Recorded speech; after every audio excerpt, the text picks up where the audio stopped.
Bueno, ¿sí me escuchan? Ok. Buenos días, hermanos. Tengo el honor de compartir lo que nos corresponde estudiar el día de hoy. Entonces, acompáñame, vamos a hacer oración para que el Señor use este tiempo. Vamos a orar. Padre eterno, gracias te damos por esta mañana, Señor.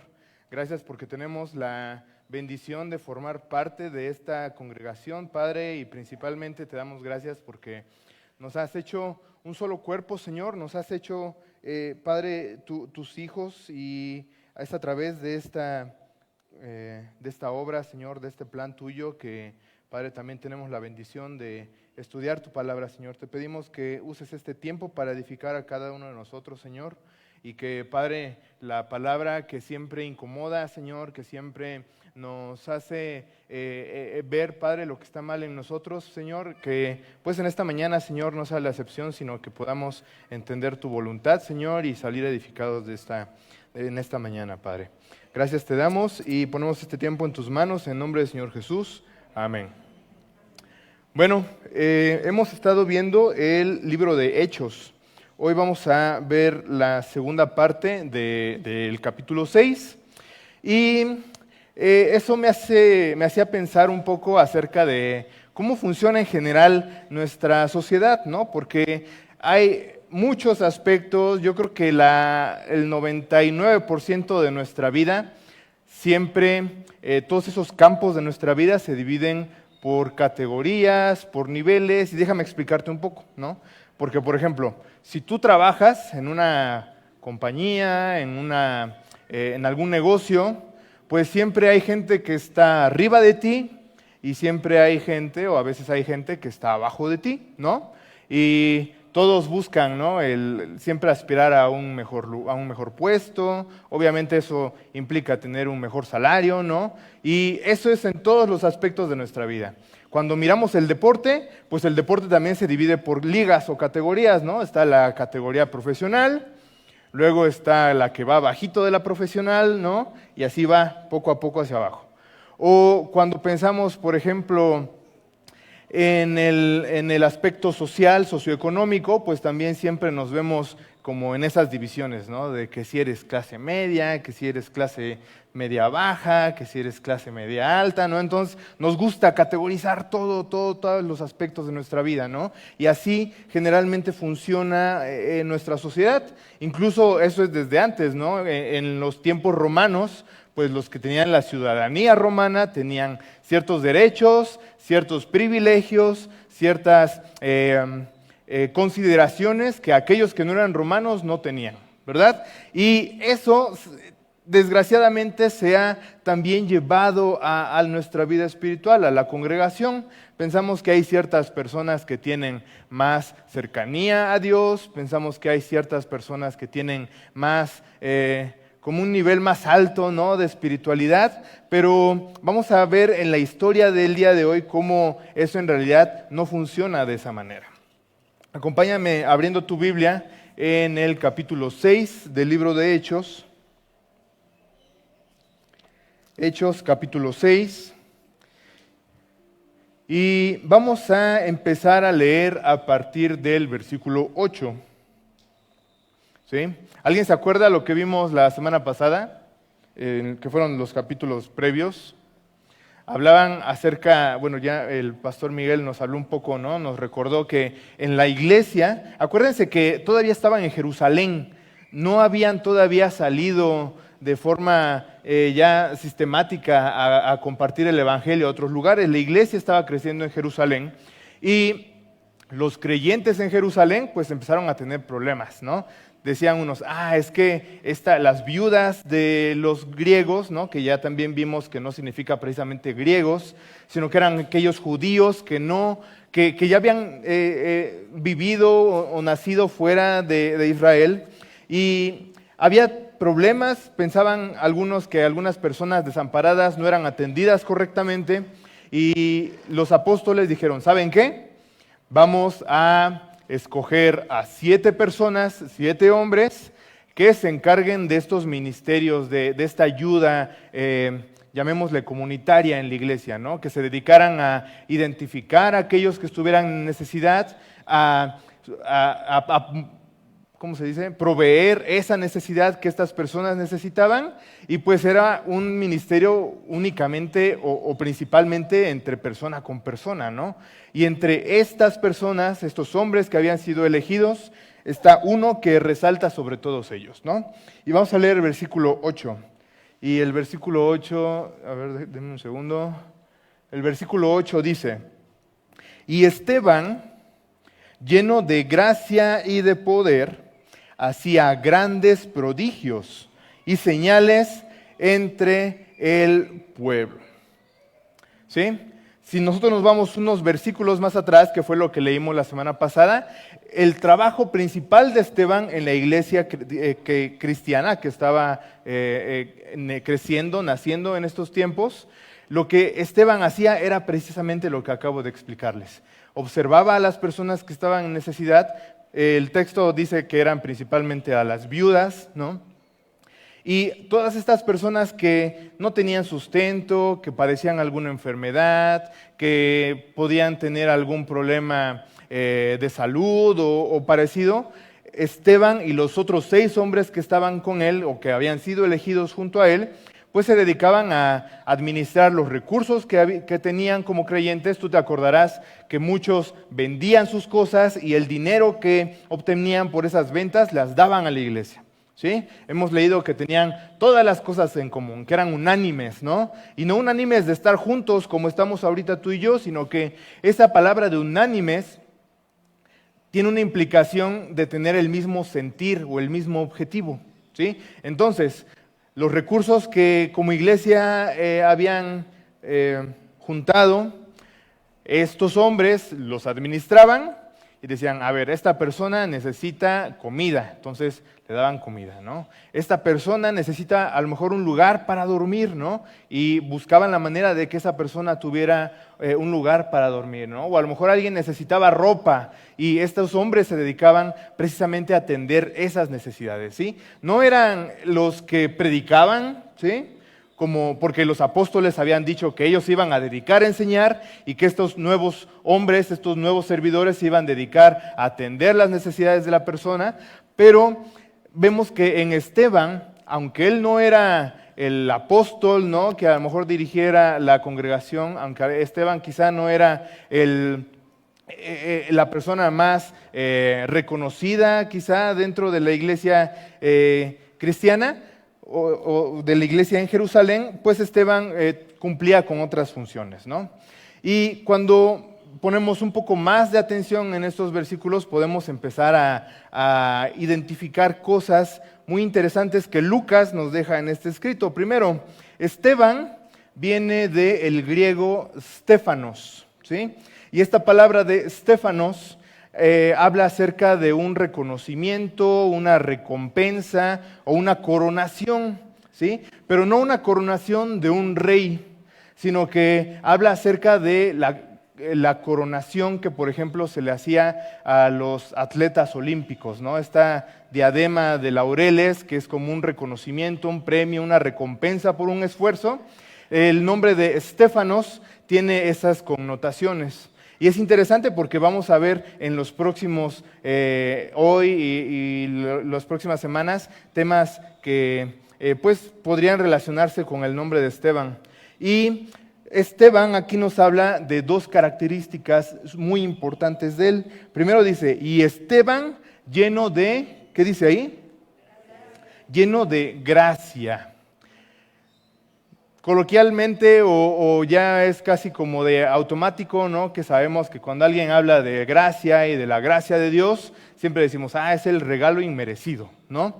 Pero cuando nos habla el versículo de que Esteban estaba lleno de gracia, esto nos hace pensar en que Esteban tenía una influencia, algunos llaman como una influencia divina en su corazón, ¿sí? Es decir, el sentir, y eso se reflejaba en las acciones de Esteban, mostraban esa gracia que Esteban había recibido por parte de Dios, y no solamente se reflejaba en cómo hablaba o en la forma en la que trataba a las personas, sino que el ministerio que tenía Esteban de ayudar a los necesitados no era una simple tarea que se le había asignado a Esteban, ¿sí? Sino que era la forma natural en la que Esteban se comportaba. Dice que Esteban es como un trabalenguas, ¿no? Esteban estaba lleno de gracia, es decir, él observaba las necesidades que tenía la gente que lo rodeaba y él tenía esa capacidad divina o ese don de poder muy fácilmente o con mucha precisión ayudar a esas personas que estaban en necesidad. Pero no solamente Esteban estaba lleno de gracia. ¿Qué más dice acerca de Esteban este versículo? Que estaba lleno de gracia y de poder. Esteban no solamente tenía esa responsabilidad de atender a los que estaban en necesidad, sino que Esteban también tenía el poder del Espíritu, ¿sí? Un poder que era muy característico de los tiempos, precisamente de los tiempos del libro de los Hechos, porque varias veces hemos visto ya en los capítulos previos que los creyentes, los apóstoles principalmente, hacían ciertos milagros, ciertos prodigios que daban testimonio precisamente de quién estaba en ellos, ¿no? Entonces, Esteban, aparte de estar lleno de gracia, que es decir, entender ese sentimiento proveniente de Dios acerca de compasión, acerca de ayudar a los que estaban en necesidad, esto también estaba complementado en Esteban con ese poder del cual él estaba lleno. No dice que él lo conocía, ¿sí? No dice que Esteban conocía el poder de Dios. No dice que Esteban había hecho por ahí 1, 2 cosas buenas, ¿no? Que hubieran dicho, es porque Esteban cree en Dios, sino que Esteban estaba lleno, ¿sí?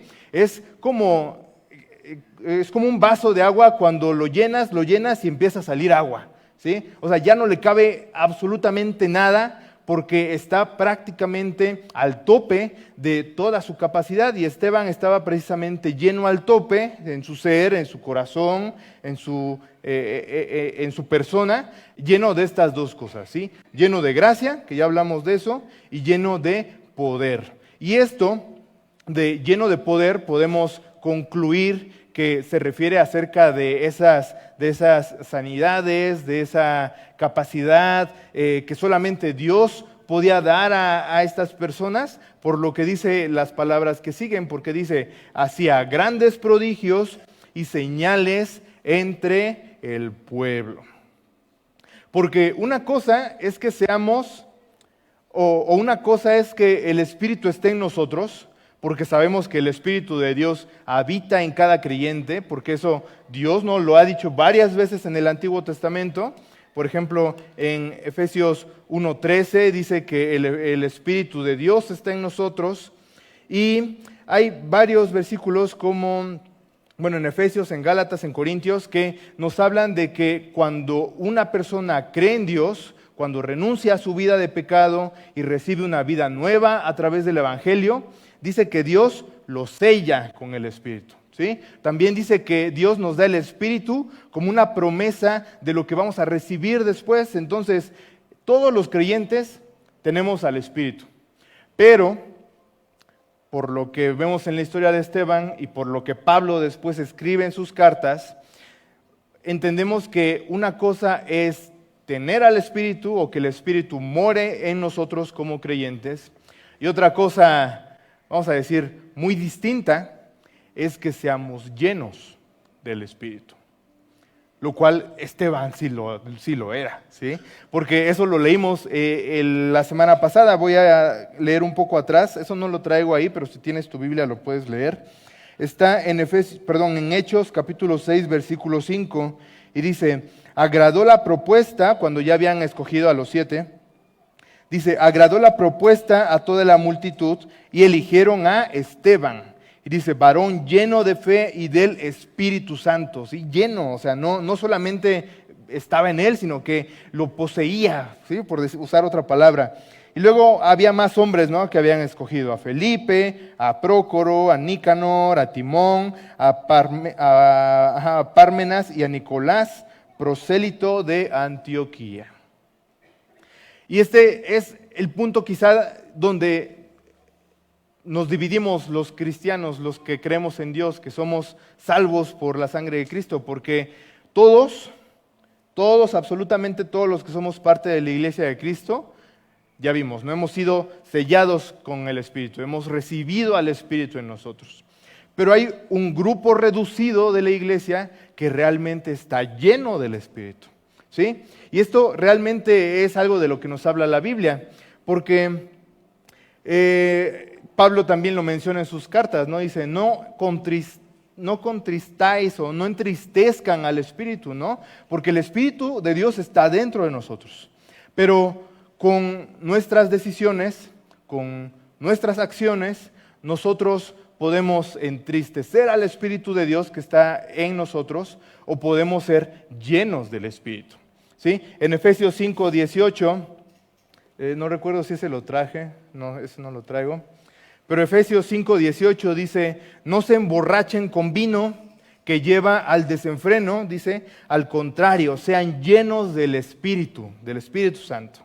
Y en Gálatas 5:16 dice, así que les digo, vivan por el Espíritu y no sigan los deseos de la carne. Y esta es precisamente la diferencia que les estaba yo hablando, porque todos los que creemos en Dios tenemos al Espíritu, pero nuestra conducta, nuestra forma de llevar nuestra vida, define si entristecemos al Espíritu de Dios o si realmente vivimos por el Espíritu, es decir, en otras palabras, somos llenos del Espíritu. ¿Cómo es esto? O sea, ¿cómo puedo yo entristecer al Espíritu? Pues lo tenemos muy fácil en Gálatas 5:16. Dice, vivan por el Espíritu, que esa es una de las opciones, ¿no? Y lo contrario, lo que se contrapone a esta primera verdad, dice, seguir los deseos de la carne. Es decir, cuando yo le doy a mi cuerpo, a mis deseos, lo que mi cuerpo y mis deseos quieren, estoy siguiendo los deseos de la carne.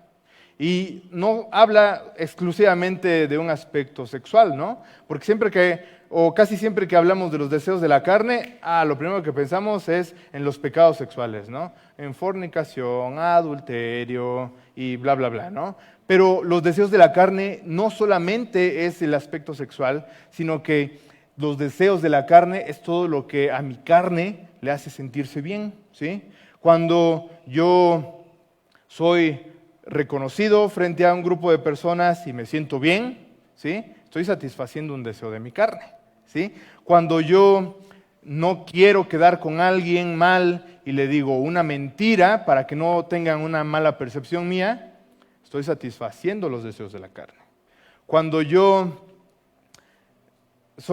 un domingo, ¿no? Y sé que me tengo que parar temprano para ir a la iglesia porque el servicio empieza a las 10, pero digo, 5 minutos más y termino llegando 10:20, 10:30, bla, bla, bla. Estoy satisfaciendo los deseos de la carne, ¿sí? Pero si queremos o podemos entender que Esteban, él tenía una relación realmente activa, dinámica con Dios, ¿sí? Porque Esteban dice que estaba lleno del Espíritu, eso en consecuencia era que estaba lleno de gracia, que estaba lleno de poder, porque su relación con Dios era realmente viva, ¿sí?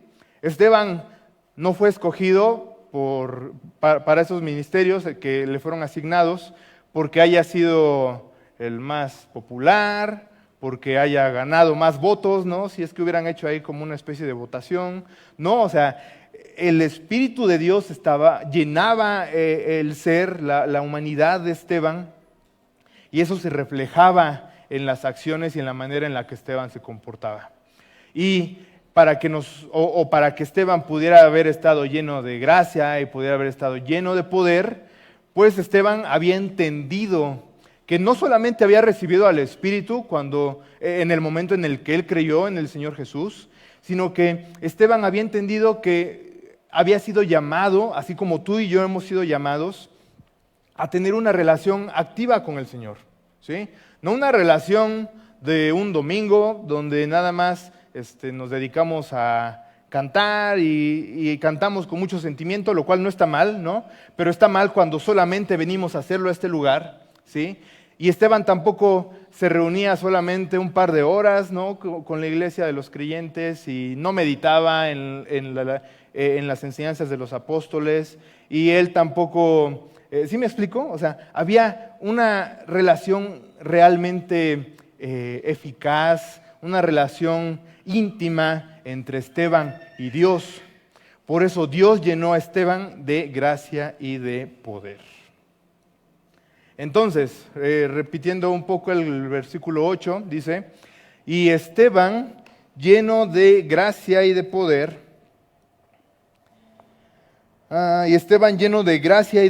hacía grandes prodigios y señales entre el pueblo. Y luego el versículo 9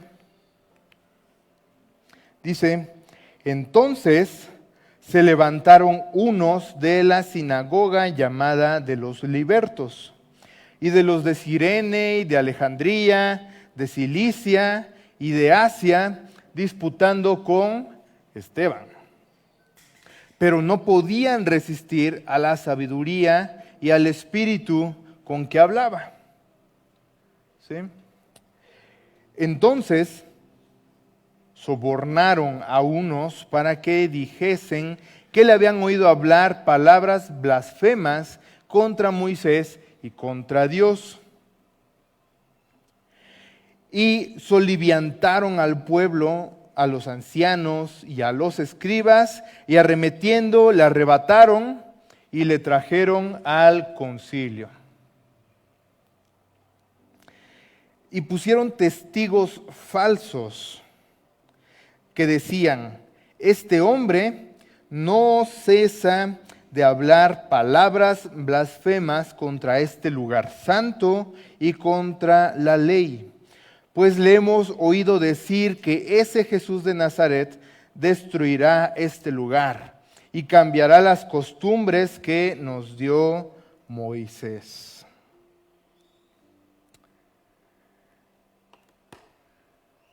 Bueno, primero, Lucas es un escritor muy interesante porque cuando leemos a detalle lo que Lucas escribió, pues Lucas siempre utiliza elementos que nos hacen pensar en otras figuras, ¿sí? Esteban estaba muy a gusto, muy feliz, estaba sirviendo, ¿no? en la congregación, pero había gente que no estaba a gusto con lo que Esteban estaba haciendo, ¿sí? Ahí se menciona un grupo de unos asistentes de una sinagoga y eran gente de diferentes lugares, es decir, nadie de ellos era un judío puro, ¿no? Como a algunos judíos les gustaba considerarse, porque dice que eran de una de las sinagogas llamadas de los libertos. Algunos creen que esta sinagoga, que se llamaba Libertos, era porque había sido gente que habían sido esclavos en el Imperio Romano o en algún imperio anterior, o sea, su ascendencia venía de alguno de esos imperios, y a pesar de que tenían sangre judía, habían sido, ya sea que hubieran vivido o que hubieran nacido fuera de Israel, ¿no? Entonces, no eran judíos precisamente de alguna élite, por decirlo con otras palabras, ¿no? Y todos tenían ascendencia extranjera, ¿no? Algunos venían de Cirene, de Alejandría, de Cilicia y de Asia, ¿no? Pero el punto es que todos ellos estaban en contra de Esteban, ¿sí? De este hombre que se dedicaba a atender a los necesitados de la congregación. Pero aquí hay otra señal de cómo Dios usaba a Esteban, ¿no? A través del Espíritu Santo, porque el versículo 10 dice: pero no podían resistir a la sabiduría y al espíritu con que hablaba. Es decir, Esteban, gracias a que estaba lleno de gracia, lleno de poder, pero principalmente gracias a que tenía una relación íntima con Dios, no importaba las mentiras que le echaban o de cualquier testimonio falso que hubiera contra él, ¿sí? Esteban tenía sabiduría que provenía de Dios, y con esta sabiduría él era capaz de no contestar como de decir pues ahí te va porque tú me das, ¿no? Sino que él, con la sabiduría que Dios le había dado, él podía refutar cualquier mentira o cualquier aspecto, cualquier concepto errado que había de él, ¿no? Entonces, como estos no pudieron contra él, y aunque lo acusaban y aunque lo señalaban, Esteban podía responder tranquila y correctamente a todo lo que se decía en contra de él, pues estas personas tuvieron que soltar un poco de dinero para contratar a algunos que dijeran falso testimonio acerca de Esteban, y les dijeron, ¿sabes qué? Tú vas a hablar mal de Esteban porque está en el versículo 11, vamos a regresar un poco. Ahí dice, y pusieron testigos falsos que decían, este hombre, me voy a regresar, ese no es. Aquí, entonces sobornaron a unos para que dijese que le habían oído hablar palabras blasfemas contra Moisés y contra Dios.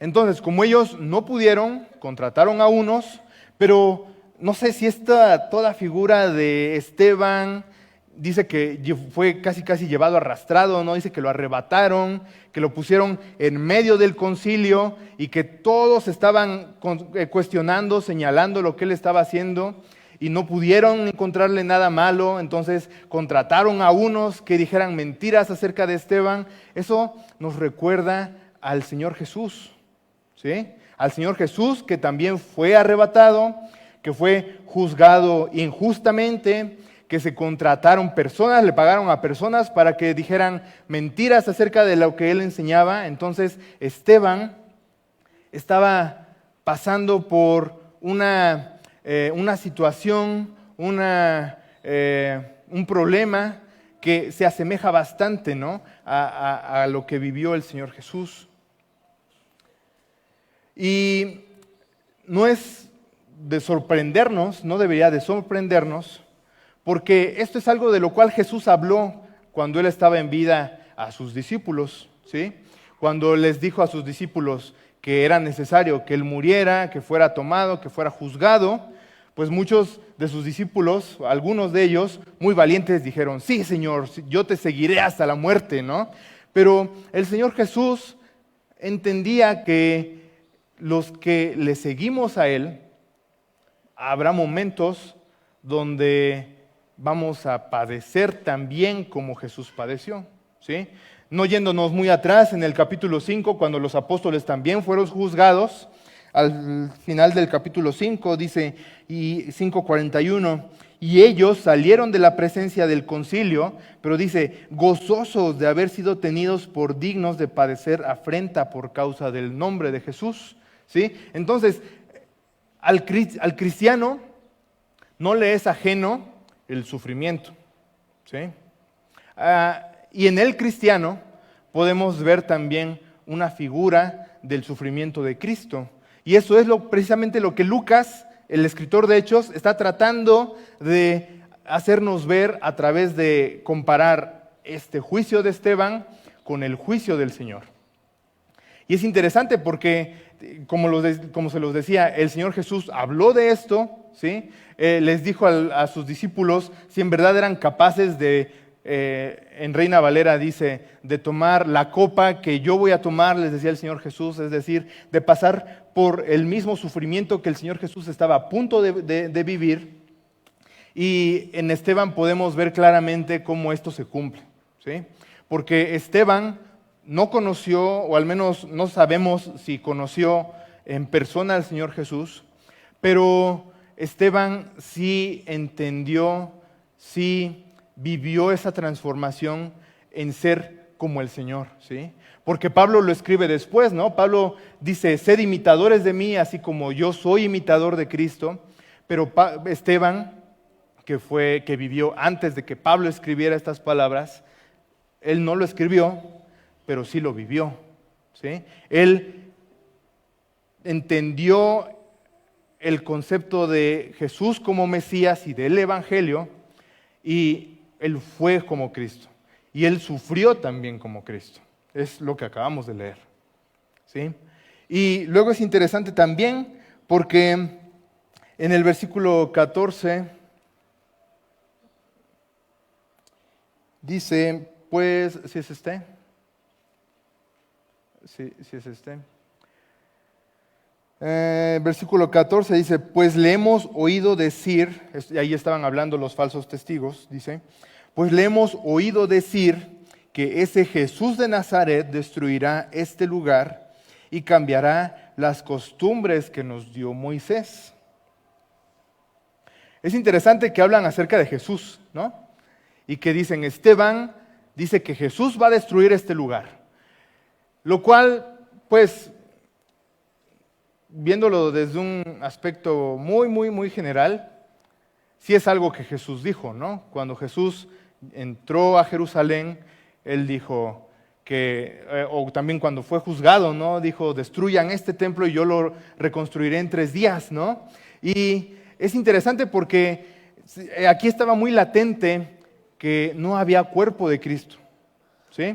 Muchos decían que a lo mejor los apóstoles lo habían robado, ¿no? Como para continuar con esas mentiras. Y empezó seguramente a surgir muchas versiones acerca de por qué no había un cuerpo de Cristo, ¿no? Pero ellos no habían entendido que Jesús no se refería al templo de Jerusalén, ¿no? Sino que Jesús estaba hablando del cuerpo mismo del Señor. Y dice que y cambiaría las costumbres o cambiará las costumbres que nos dio Moisés. Luego el versículo 15 termina este pasaje diciendo, entonces todos los que estaban sentados en el concilio, al fijar los ojos en él, o sea, es decir, imagínate, Esteban estaba en medio, ¿sí? Y todo el concilio estaba señalándolo, ¿sí? Tratando de juzgar a Esteban. Había algunos que habían sido pagados para decir mentiras acerca de Esteban, pero Lucas en el versículo dice entonces, todos los que estaban sentados en el concilio, al fijar los ojos en Esteban, vieron su rostro como el rostro de un ángel. Una de las mentiras de las cuales estaban hablando los falsos testigos era que Esteban quería cambiar las costumbres heredadas por Moisés, ¿sí? Moisés para los judíos es como el héroe nacional, ¿sí? Es quien usó Dios para sacarlos de la esclavitud en Egipto, en el libro de Éxodo, y quien los guió por el desierto hasta la entrada de la tierra prometida, ¿sí? Pero si los judíos hablaran de profetas, o si tuvieran si pudiera un judío decirte como el top de sus 3 profetas favoritos, Moisés estaría en ese top 3, ¿sí? Porque Moisés es una figura importantísima para los judíos, ¿sí? Y es interesante cómo Dios usa y cómo Dios trabaja en la vida y en los corazones de todos, ¿no? Porque Esteban estaba siendo juzgado falsamente por querer cambiar las costumbres heredadas por Moisés, pero cuando todos los judíos estaban en el concilio y vieron, dice en el versículo 15, a Esteban a los ojos, dice que su rostro cambió, ¿sí? No sabemos exactamente a qué se refiere Lucas con esto, pero lo que sí es un hecho es que Esteban se veía diferente, ¿sí? Dice que se veía como un ángel.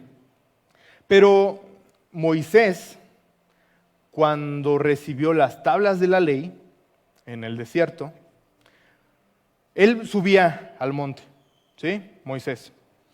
Y Moisés entraba de alguna manera en la presencia de Dios al subir al monte, ¿sí? Y platicaba con Dios, él escuchaba la voz de Dios. Entonces, cuando Dios le da las tablas de la ley a Moisés, y Moisés bajaba del monte para hablar con el pueblo de Israel, eso está en Éxodo 34, no recuerdo si lo puse, sí está aquí, lo vamos a leer, y dice Éxodo 34, 29, cuando Moisés descendió del monte Sinaí, con las 2 tablas de piedra grabadas con las condiciones del pacto, es decir, con las tablas de la ley, dice, no se daba cuenta, Moisés no se daba cuenta de que su rostro, ¿qué dice? resplandecía, porque había hablado con el Señor, venía de estar de la presencia del Señor. Dice, así que cuando Aarón y el pueblo de Israel vieron el resplandor del rostro de Moisés, tuvieron miedo de acercarse a él.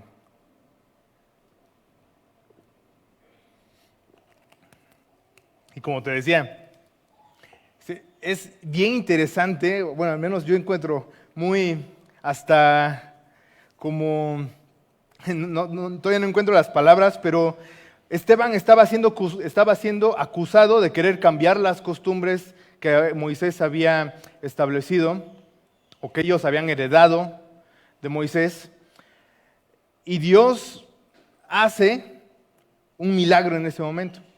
Hace que los que lo estaban acusando, en lugar de encontrar una razón para juzgarlo, observan a Esteban, observan que el rostro de Esteban cambia. No sabemos si como Moisés resplandecía o tenía alguna otra forma en su rostro, pero lo que sí es evidente es que tuvo un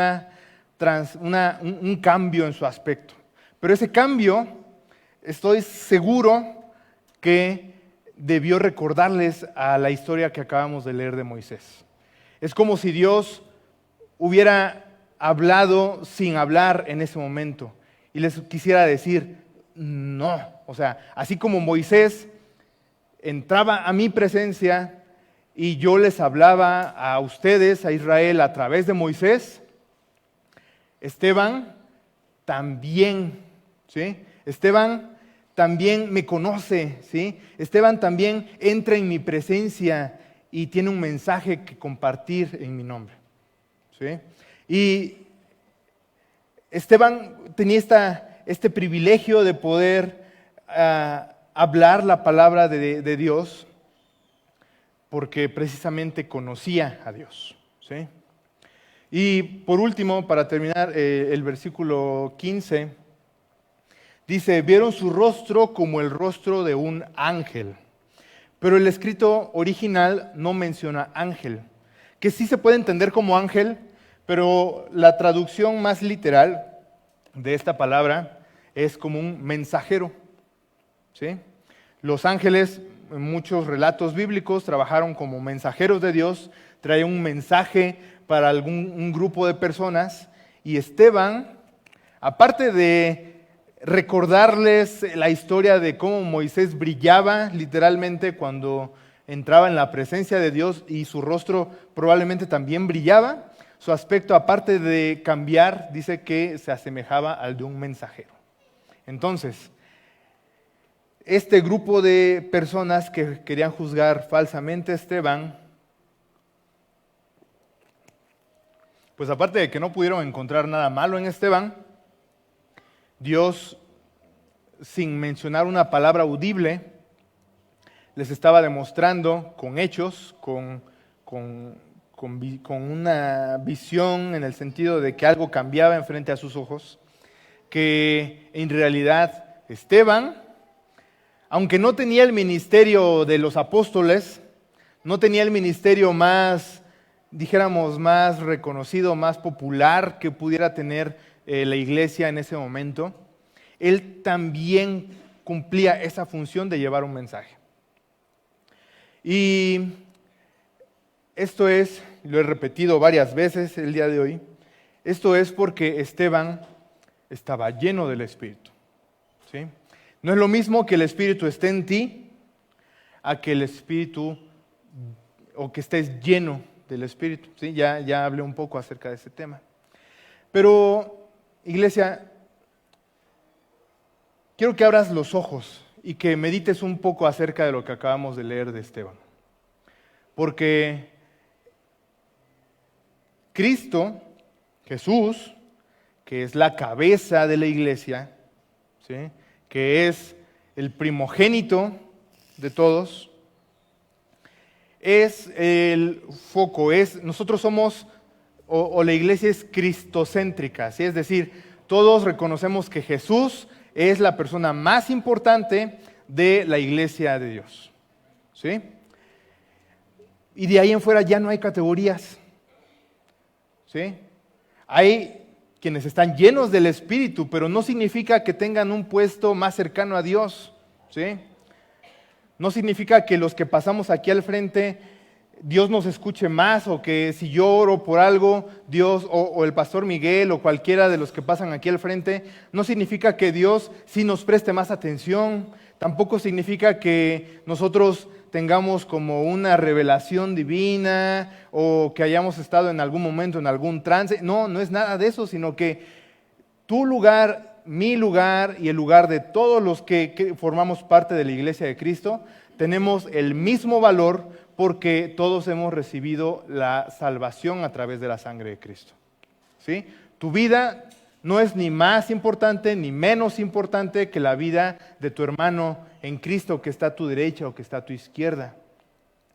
La diferencia es que muchos se conforman con venir a calentar una silla un par de horas, ¿sí?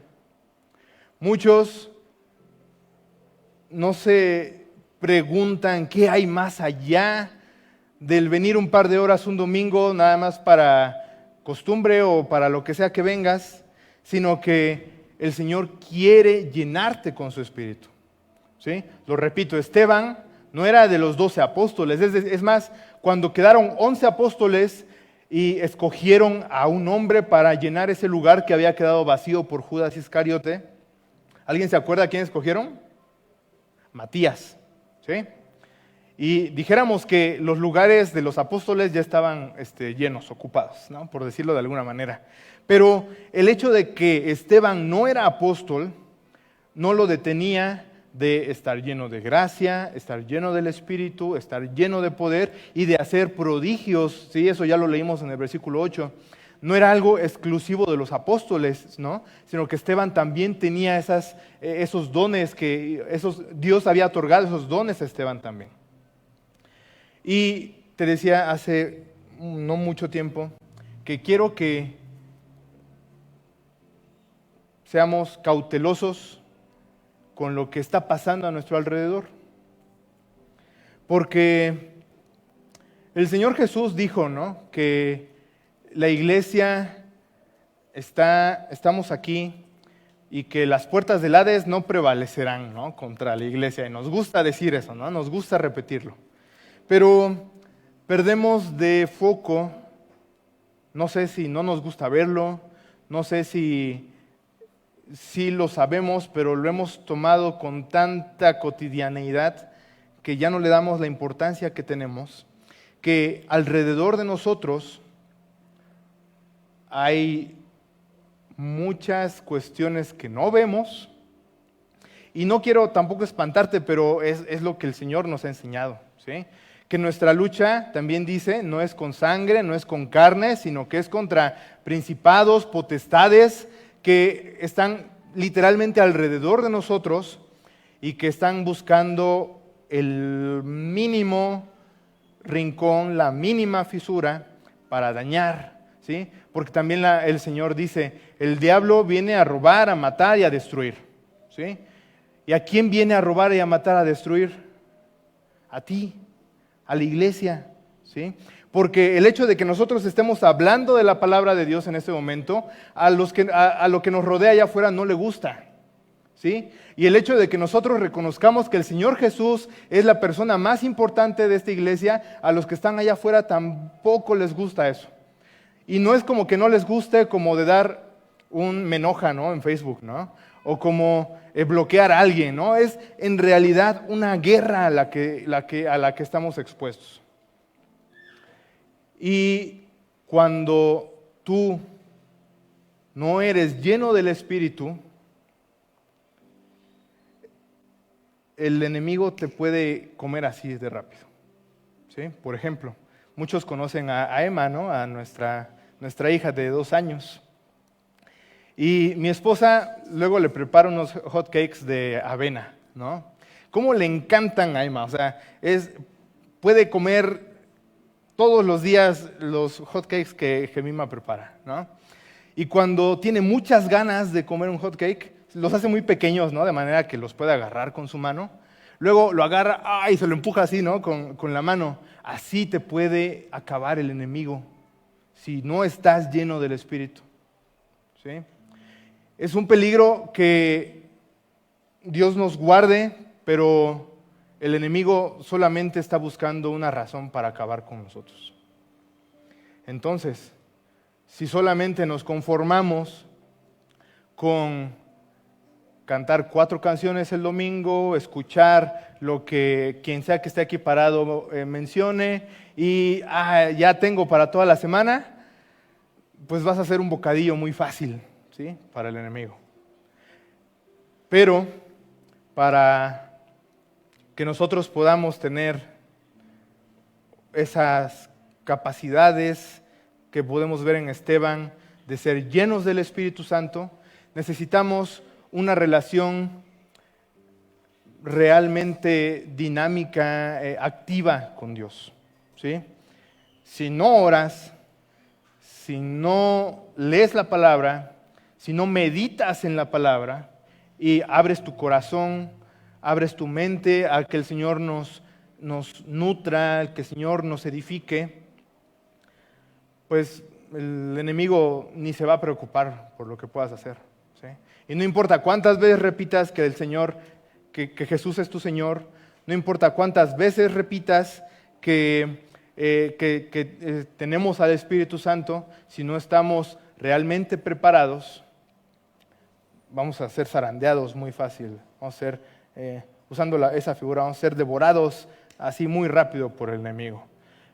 Y no necesitamos estar aquí al frente donde estoy yo. ¿Sí? Esteban no era el predicador, ni el apóstol, ni el líder, ¿no?, de la congregación. Él era un hermano que se dedicaba a repartir ayuda. ¿Sí? Pero tiene la misma importancia porque tiene al mismo Señor que el de los apóstoles. Y hasta el día de hoy hablamos de Esteban, ¿sí? Porque entendió esa importancia de tener una relación con el Señor. Vamos a orar. Señor y Padre eterno, te damos gracias por este tiempo que nos das para meditar en tu palabra, Señor, y gracias, Señor, porque a través del ejemplo de Esteban, que vamos a leer por un par de semanas, Señor, vemos cómo cuando entregamos realmente nuestra vida en tus manos, es que podemos realmente ser usados por ti, Señor. Ayúdanos, Señor, como iglesia, a quitarnos lo que nos está estorbando, Señor, nuestros pecados, nuestro egocentrismo, Señor. Ayuda a quitarnos esas barreras, Padre, que han mermado nuestro crecimiento como congregación, Padre. Y permite, Señor, que en este momento, en este lugar, en esta congregación, podamos ser más como Esteban, Señor. Porque Esteban imitaba al Señor Jesús, Señor. Nosotros queremos ser como el Señor Jesús, Padre, y eso solamente podemos lograrlo cuando cedemos el control de nuestras vidas ante ti, Señor. Te pedimos, Padre, que este tiempo haya sido de edificación, Señor, para cada uno de los que estamos acá. Y Padre, gracias te damos por tu palabra, en el nombre del Señor Jesús. Amén.